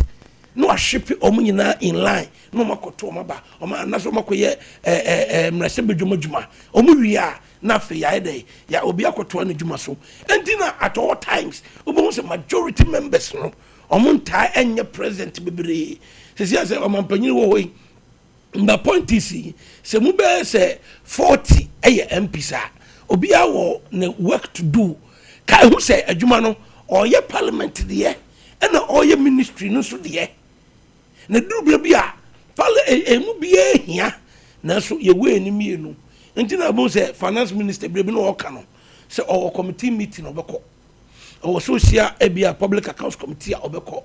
At the same time, no ebia on the governor of the Bank of Ghana, were meeting at the dia and no so be man and no so be tell wako. Or we are a whole lot of a friend say files. I want a table swa. Nina see you on my najuma or so trasi or other meetings in swa or beko or we are was telling mu no akoye parliament in swajuma. And the ABA at that particular moment now I was a business of parliament a continue no na sabre no na ministers obi are engage board for any other way obi are engage and enye something new obakaya yewura abambaben na de bia owone majority then MPP for time ka say munya ebre na monso mebo momra parliament because sabre no afanya marking and no majority leader on oko move motions in your man na for master adwuma no sabre ne bia o ECG ebia or presidency ne o mampanyini e wo meeting ebia o service ebia o ha apart from any person who empanyinfo ebia diplomat won so abane ho businessmen who ahon o abane ho e wo se wonya time so show bia akra me da se enti anya deliberate mate but me bompa ne say and the strategy and my say ochino because almost to say after Friday sitting can proceed. But I say Ken. Me da say Krobia Nkwantabisa menya akwanya yi eja minua kasa bebre na ma memfa akwanya yi so na menchia North constituency and me hu say one me MP atwetwe nkomo na picture na ade to so na kan ba bia e free on say David was say me kai me hwe my na no ma kai ba bia me free we started way I think it was 2020 picture and we've come long with that time na already aya there you know yes also obeba now on one you know no and just said I think my main focus na menchia the incoming national chairman Boachie Jako. Okay. Yes, Honorable Boachie Jako. Baby a party na Druno. He is the man na obetimaje every the bizarre governance, the deceptive governance, and then former energy minister Boachie Jako. Yes. Onyanka mesro also anka that set Boachie Jako on the MPP bar power 2016 campaign manager. On the Sire Bank. O kasa man kasa o de kasa biti asem so anya bre o kan say e yo fi asem o kasa man kasa Robia o kasa man kasa me time so me you mic no kura free me ye ne da se enti Sunday awrade adoma efiada oba na watachi base na afi atena se ne de nhihye agu fom na yaje party na free NDC amamu bone entro omotwa aye from public accounts committee kura no omodwane bo acheja ko unifier also all the class no emrepem ye benya to wase no waba ofia na yaka ho asemti enchia sron konkoma the incoming national chairman of the new patriotic party honorable Boachie Jako na Dugan so ono so new adubiase say youth organizer wo kobiemti adubiase fo nyina mo hwe kwabna Dugan na monto emfama no Nkwantabisa NDC when it comes to accountability omudwane mema one reason why omotina say dafia mapo Nicodemously obewura mu eye say ye frɛ majority ne here more on the floor of parliament to transact agent government business. Now agents government business by in the chain PAC public accounts committee MP ranking members now. The revelation started coming when the alliance omontro muchachire Ghana for G to me na catch up with them. And your public accounts committee who are niti who busa current John Jinapo say Pualugu dime now musi a energy bedase minister for energy catch and say honorable minister Pualugu dam say MPP twa $12 million at this kind of reports no oko ministry ho no wahu o he nanim di o say Mr. Chairman ntro ne twae ye ntwe sika bi ama contractor no mind you so mo ntwe sika bi ama na ntro no mu twae ye ka ba mind you same John Jinapo Jina simpie so e ka kire wiase afa na nyina se Ghana His Excellency the incoming president Dr. Alhaji Mahmoud Bawumia oba beje Ghana free NDC amamu for tantan say ye twa $12 million e de ama na manadi and okotena emrenim ye bisawa was ntro na mitwa e busirim ka mitumfu trogu amanfo ni mind you this is the 8 million report no so 2004 NDC overstatement a make say MPP aban abokro no awia granted mosi abokro no MPP aban abokro no under the energy sector and mind you this debt talks about energy legacy debt it falls under 2025 yaji atum a mo kan futo kan asem to ye so a yaji atum enti mo so na mo koye report na mo submit ye mo mra ne entina se na ye reporter airdight ye and PP for the time mumra ni yankan so a na in any way enye Mahama Yarga na ka kire ye say MPP kura no they can still form column no my transacting government business e dey na asesa Mahama Yarga ka kire say omukura here the mighty minority because they can transact business and you have the numbers you have to test how you can marshal your people into the chamber to transact business without the minority e dey na see at the crunchia ebe expose wo nti Ghana fo be hu omanim guase nti they will not even come. The reason why I say ebe expose you say the same PAC Public Accounts Committee Bank of Ghana Governor Kwatena ho wo de ye current unim de eko ye busan ka chere say MPP aban aboka over $3.4 billion enti elukra kan na me sika sense ma Kwatena say Bank of Ghana na governor na be ka bi afi okọ Public Accounts Committee me busan e di asem no kan ye was my Mr. Chairman a new report in him. It tells you so you ubetime transfer you to me now to me transfer enfa engovin and no na to my nunti ma report amayo and mind you the majority presented the report dom kese na more parliament no the report na echo na minority na tenase ahwehwem adoso desumu me MP wa chartered accountant it is an yama we di akosi kwa do be hu simple it is be abehwe no ne abno say what ya na abno say tia wonim the rules the chronics and the intricacies of finances what the report about yes I'm putting the majority no caucus in parliament and this for under the auspices of auditor general and the presented report no and this is their proceedings before some of the reports because Public Accounts Committee no almost they've had 3 weeks. Also, me 3 weeks. This special report. Omo na watch me and say also omo present omo findings ne report. Emma baby I said no. Kuresa mo ka say MPP abo mine ka. Amount for years can say no. Kuresa yenko ji sika ne mra because any move schools stress free you kra mu ntimi ntwa emphasize kan man kra no.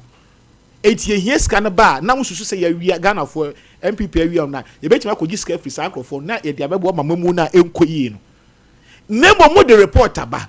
Yen perusu report yen hwehwem na de wabo mine kan yen kofa sika nbra munim sem ebetwa ntro montro na amatwa no ebekwa itia mama Ghana fo hu se monka no kra mon aniguase fo kontompo abanti no mama o ena dafia mapo wura ya no na nim de ye odan no de phone tana so se me hwe bi o de phone tana so ena ofre ranking wa ma aniguase bebo nti so ifiri ho wo sore kra wankra but not they were not forming a quorum or parliament. So Nkwantabisa, I don't want you to go there. MPP, NDC, any of them majority in parliament. Yeah. Almost for more with a huge number. With the huge numbers. Don't deny, but at that moment, you know, to transact business, what prevented the Abuja chief whip so on shipping and crop on the inside? Won't he have an agency certificate under certificate of agency? Pass gold bond. Almost shipping almost crofone in our parliament we pass that go board. It we is serious about governance.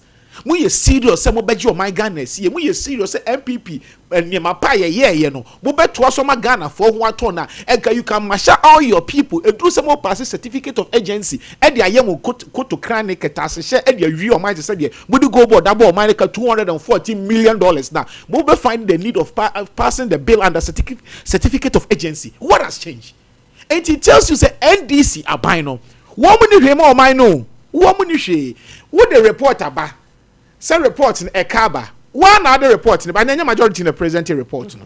omna de bae enti wo de ade abase nhwehwem a na send that o ye no kura pa send that me o tena se me nhwehwem na me ma true preamble say report o ma de kono ye hwehwem abna o say akosi kwadu ene the mighty minority of parliament hwehwem no point wo sa afei they don't have where to go. It's a clear business of obstructing or their own business. Enti NDC are trolling adano and the omiyani content criticize ma men sam brown ho the shall say with UN and what happened. For once you say governance is a process and a governance in TRC the omuye nyina but I was expecting say after Okujeto address the press now I was saying ko magana for nyina hu say etikesia eso da yepa Nana do Danko Akufo-Addo started the process and amokoto aso. Semye nyina unless the crowd catch ensemble. Nanado started this reparation, laid the statement on the floor of the UN. But that's beautiful. Until I'm a power, some friend maybe I'm a ban. We try and fact check. 2023, Nanado started, laid the reparation bill under the UN Assembly. He talked about it. He gave reason. Mam kachi or kasafa ho or my dekonti e kire se yen enkwasum na ombefa ye nananom ye maame mo ko ye no nti ama Africa Ghana ka ho bi no yen tumpo ye ni ye no e wo se omo hu no mo compensate ye no mo pata ye na nado Danko Akufo-Addo etikese awi adwe e na hye ase na fofi antwata mo betwa antro tu futogu amanfo ni ye firi abam entu ko ye no wa ya de governance e ye process okọ wa ya de wato aso and why they yajiatum ya voting my abstinence was only 5, that is 3 USA Britain and then then 4 123 perfect beautiful 80 for abasobodi ma yewura Nanado Danko Akufo-Addo tikese awia so da ye pa who beyond the future enye pad no ka bibi about info analysis Musa Dankwa wait to the extent that with me, research catch and say Ghanaians are interested in pad more than free SHS. Jesus Christ, Musa Dankwa, and this poster. Some years ago, you guys were believing in it. We never, you see, Yakobi and you believe in the this man, the poster. Oh, with Benesse. Thank you. But when Benesse started going the course of Dr. Musa Dankwa. David you, and yes, I'm coming you. May say I've acknowledged say. Tama Ben Epson the poster. It was for us. It was for NDC. But or started changing the course called yeah. Abrantie Musa Dankwa Obia will not fa. NDC for no crown. Club ya beka omunyi ni. Able kuma dia no kafa. Baba Jama si dia no kan. Wanga sa oba no be we That's it. You happy. It didn't happen. And now elections when you nanka ho. Me elections I say when you nanka intimate they should. But it's a victory for Ghana. It's a victory. They always say Papa Musa that winning. I am the now is the NDC Krobia Nkwantabisa is the NDC seen as a victory for Ghana or is a victory for NDC? Oh, but send this in your baby nka say Obi Anshas you know me na baby nka say Mahama Nkwana. Go to the ministers, go to their CEOs. Ghana.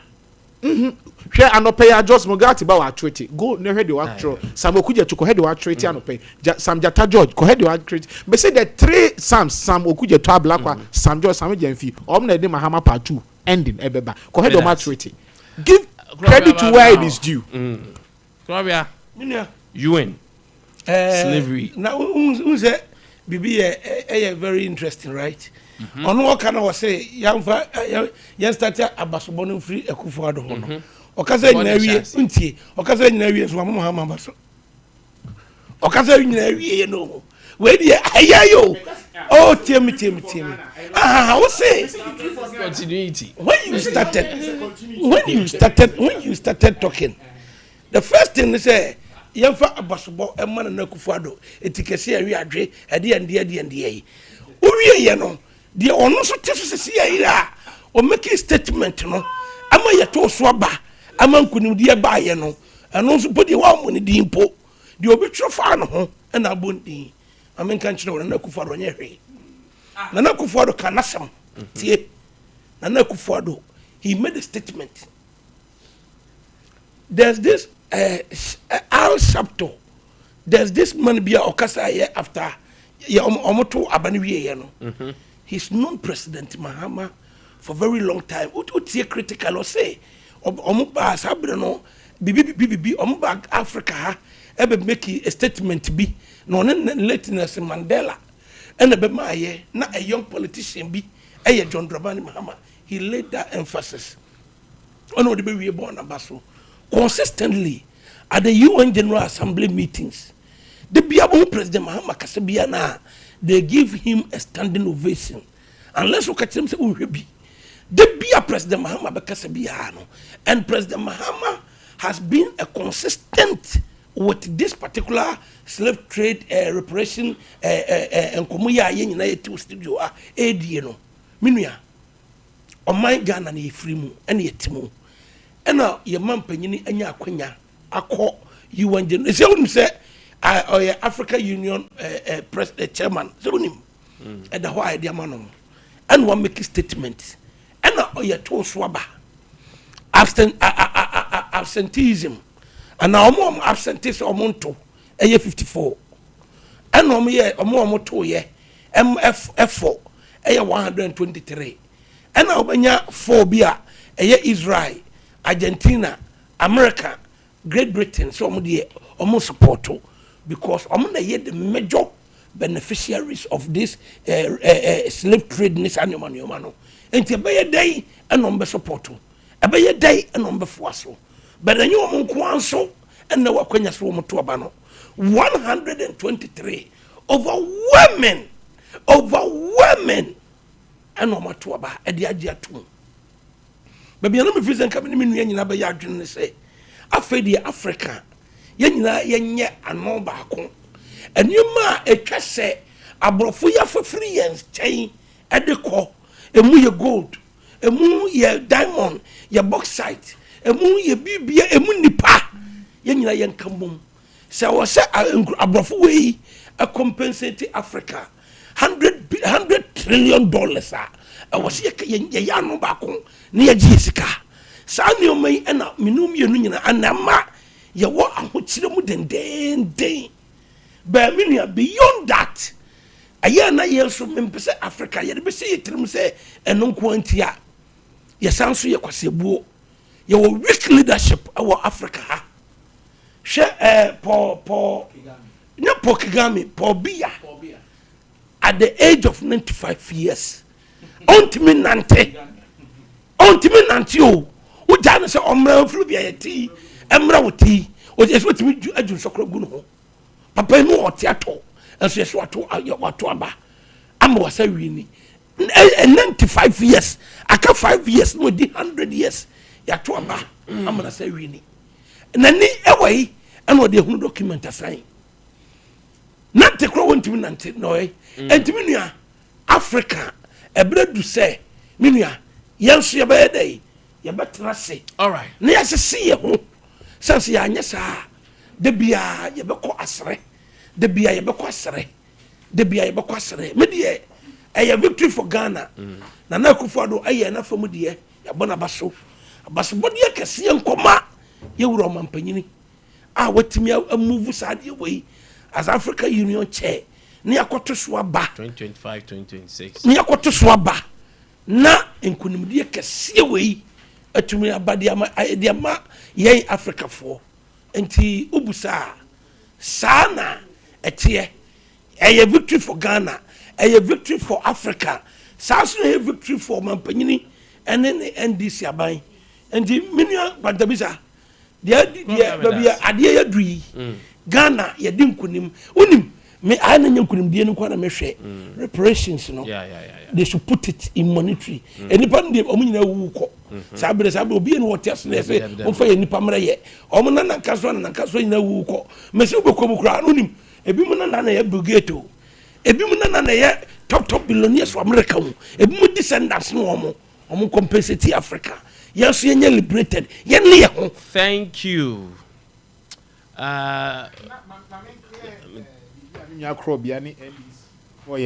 Peter Ejuso Nsuta Kwame people so also ochia or youth organizer Peter. Quick one, Mr. NDC among credited the intelligence of Ghanaians. Let me be quick. Was it AU Mahama na ye edaho. Your structures under AU chairmanship. A rotational policy. Enti identity. Se country no bo home what now rise here. 2024 Nanado was the AU. It automatically a rotation. But when unanimously on their man. No. Kwantebisa do this research and shame. No. Listen, Mami Chip, Kwantebisa and Patron, 1 minute. Mami Chip, produce and Mr. Man 1 minute. Chairman, you roll for the 1 year. The next year, no. Then your vice chairman will come. Your chairman, the vice chairman, secretary, first secretary, second secretary, and third secretary. It's a rotational policy. Who can see another do so? In 2024, Nanado into a free 2024 automatically overcome the deputy. It's 2027, no. A do so unanimously. 0548931931 0557931931 first here for now and pay yentium me messages ka crab so my kopem wasem so me sheba me this okay I think I'm done with the messages over there remember ahoma so na yemfa etie phone tentempa na afei yenwram and so birthdays name 0548931931 0554931931 DJ Opadimo so added a message about anopay.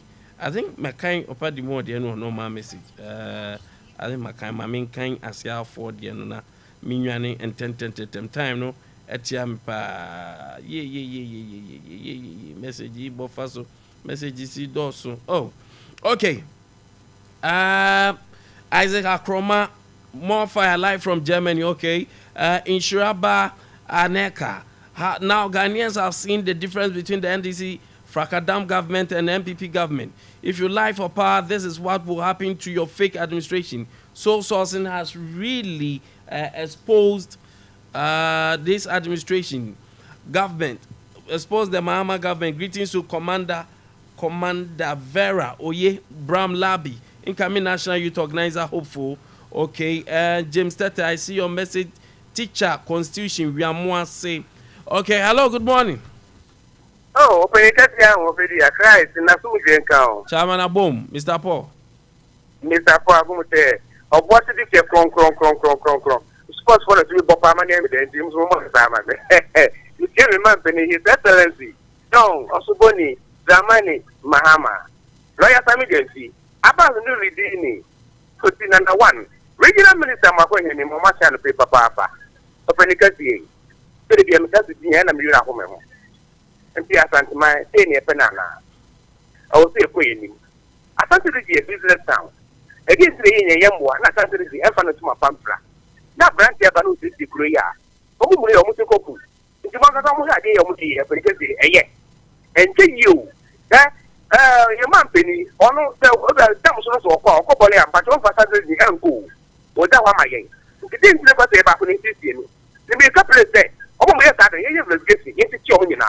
That also means that you might get into the other criminal. In your embo pony and what got good pushing some of can I get in Yano. In I something as a man was swore and in a yepe. You must say, if I put that J and Muchi. Okay, may I say hello, good morning.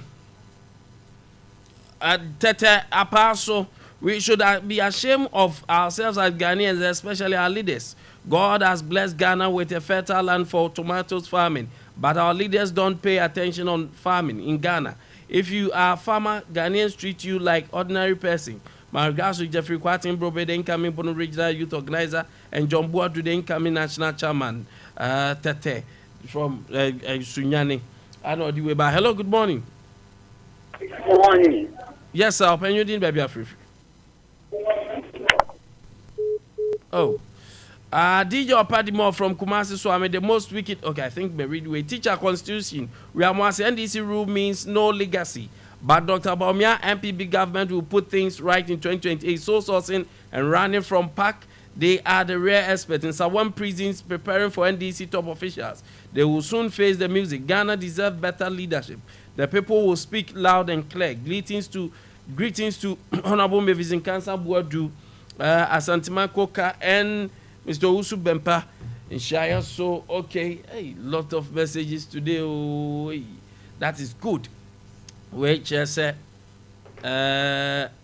morning, Sompa TV. God bless you all for the good work, but please tell NDC to pay we the officers of the state our rent allowance, and if they have, they caution our leaders because they have stepped on the money. The junior officers are angry, and if they don't take our security officers serious, the next action will be thank you. Okay, also we remuye the Minister of Interior. They all cannot na yenyanti Minister of Interior.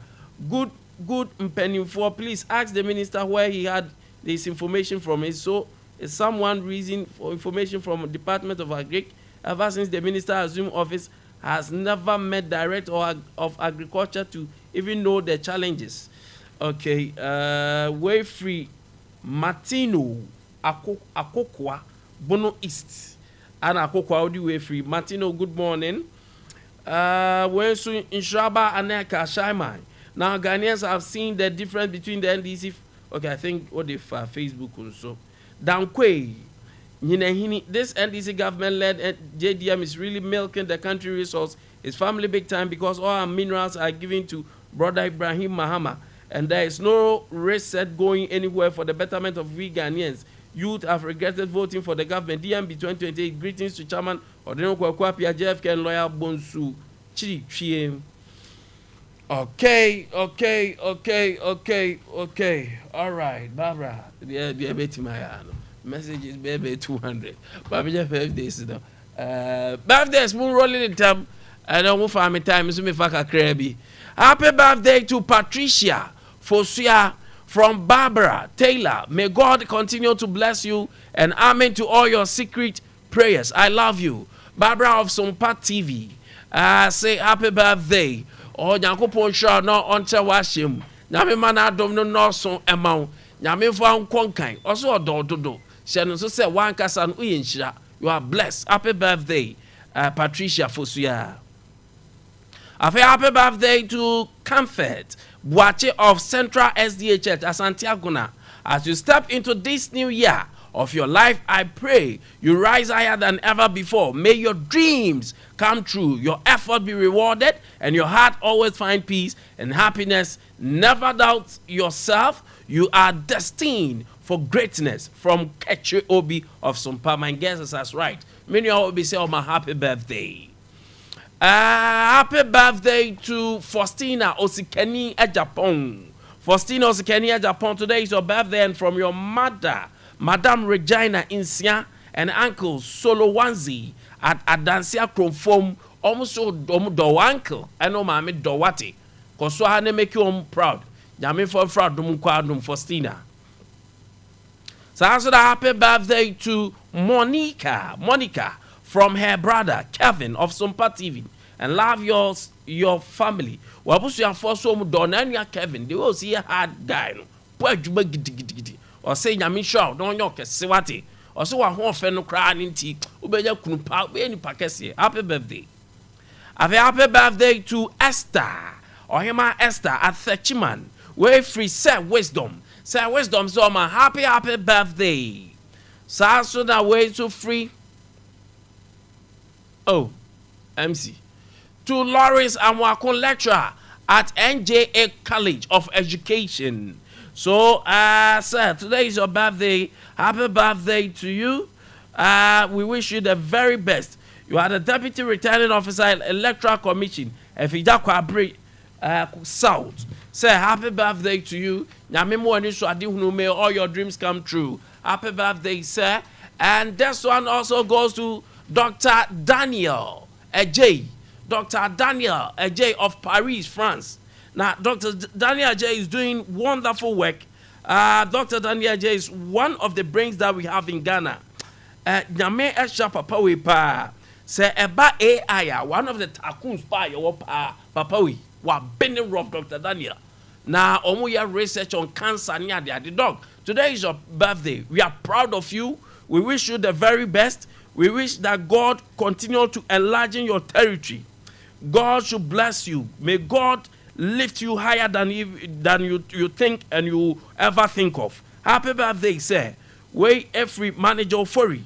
Any abusian for you any wa wunyaba. Say happy birthday to you. And your foreign in-law. Happy birthday, Dr. Daniel. Me feeling it too. Okay. Last one, a glorious birthday to Patrick Sumadu, aka Kobe of Kumasi. More oil from your maker from Abake of Sompa 106.5 FM Accra. Abake say, Yami shout no nyoke say, happy birthday, say.